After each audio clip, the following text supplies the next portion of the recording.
Something I'm thinking about and have been for a while now is that someday, we don't know when, there's going to be an opportunity for a reckoning for this administration and the goons, sociopaths, narcissists that are enabling it. There's going to be an opportunity for a reckoning against the people that are trying to drive humanity over the edge of a cliff for their personal profit and gain. If we play our cards right, there will be an opportunity to have a reckoning.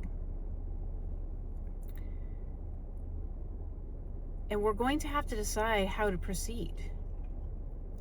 Because you can't punish the people in power and then put them back in power. They're not going to learn their lesson.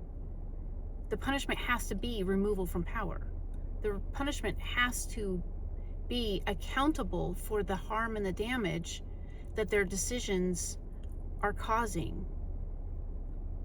Decisions that are meant to inflict as much pain or punishment towards another body as possible.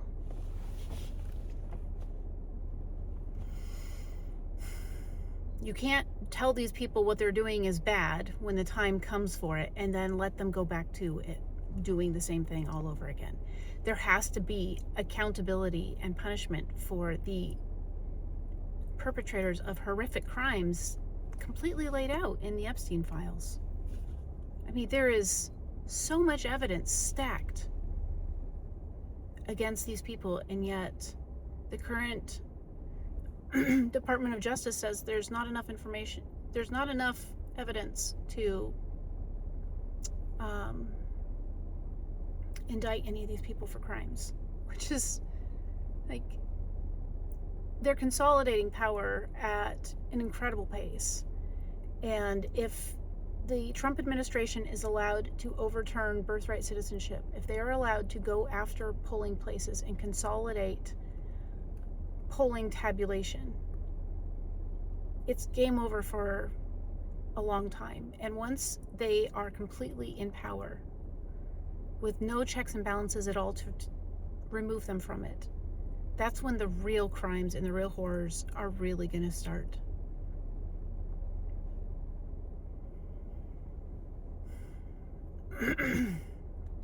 The thought of what could happen is absolutely terrifying.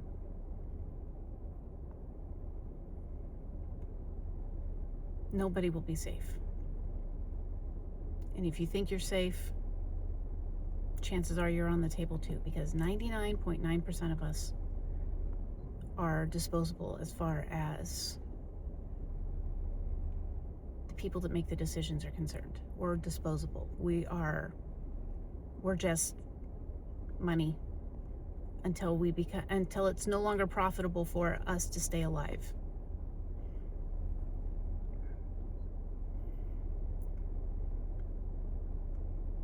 But they can't stop all of us if we all decide to act at the same time. It's not possible.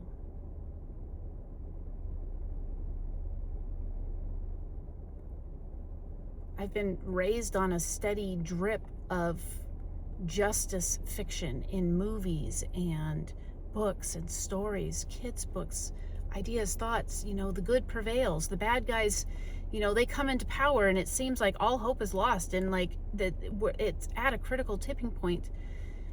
And then the people remember that they're stronger together, and the tipping point ends up in their favor. We're at that point. We're at that point now. We have to make a decision about what we're going to do. Are we going to allow these systems to continue when they're causing collective trauma and harm? Politicians didn't give a shit about gun rights as long as people were armed, as long as they thought that the majority of the people that were armed were the ones that thought like them. As soon as it became clear that there are a lot of people that are not MAGA, not Republican, that are gun owners, that are in favor of gun rights, suddenly the Second Amendment is in question. They didn't care about gun rights when our children were dying by the dozens in school shootings, by the dozens in each shooting. We've had, I don't know how many school shootings we've had this year so far. I will find out when I edit this and add it in as an voiceover here.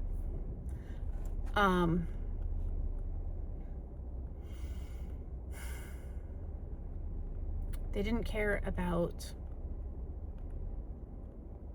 people having guns when our children were being shot up in schools. But as soon as they realized that we actually take the Second Amendment very seriously on both sides of the political divide, on all sides of the political divide, I don't think it's binary. Americans take their Second Amendment very seriously. All kinds of Americans take their Second Amendment very seriously, not just the right ones. Now they care. It's insane. Which just proves that they don't care about us. They don't care about us. What are lives lost? Like, that doesn't mean anything to them. People will make more people, and we'll still have to, go out of our way to provide them with housing, which basically just means don't buy up all the available housing stock with big corporations so that people can afford to have, like, a certain percentage of the population has to be able to buy houses in a town. Like, not everybody wants to rent, and most people don't want to rent from parasitic corporate landlords that price gouge and deliver very little on the bare minimum promises that they do make. People want to be able to own housing. It should be a human right to have safe and secure housing that is always going to be there for you. Like, there's enough land, there's enough resources for everybody to have housing, even people that don't deserve it or haven't earned it or haven't worked for it. Like, people should have access to housing and medical care and food and clean water regardless of their ability to pay for it. Nobody asked to be born. Nobody wants to be, nobody asked to be here. We're all here against our will. We all choose to stay at some point in our life.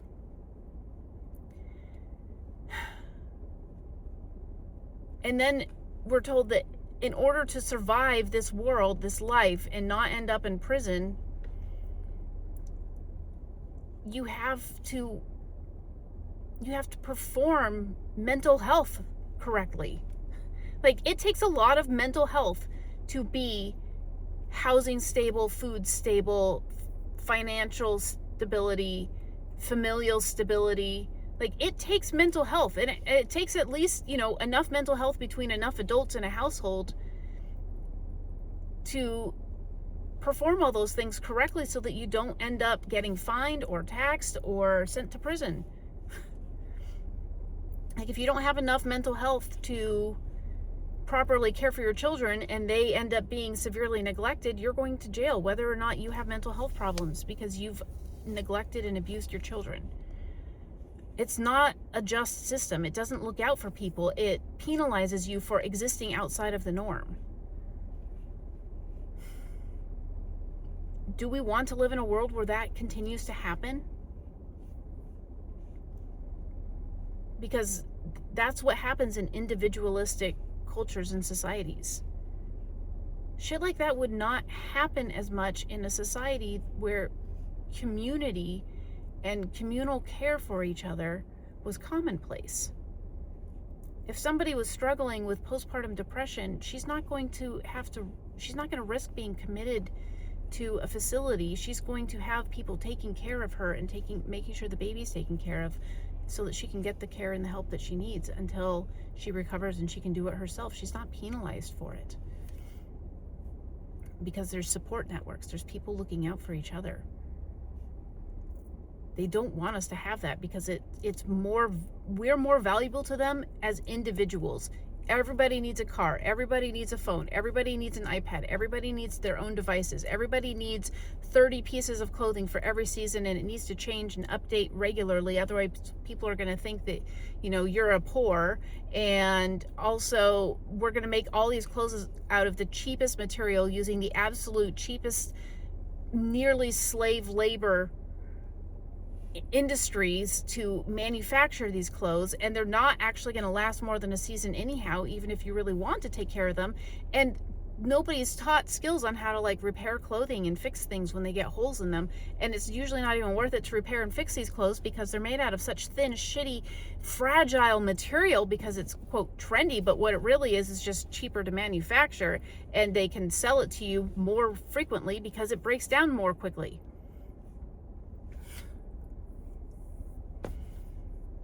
They want us individualized.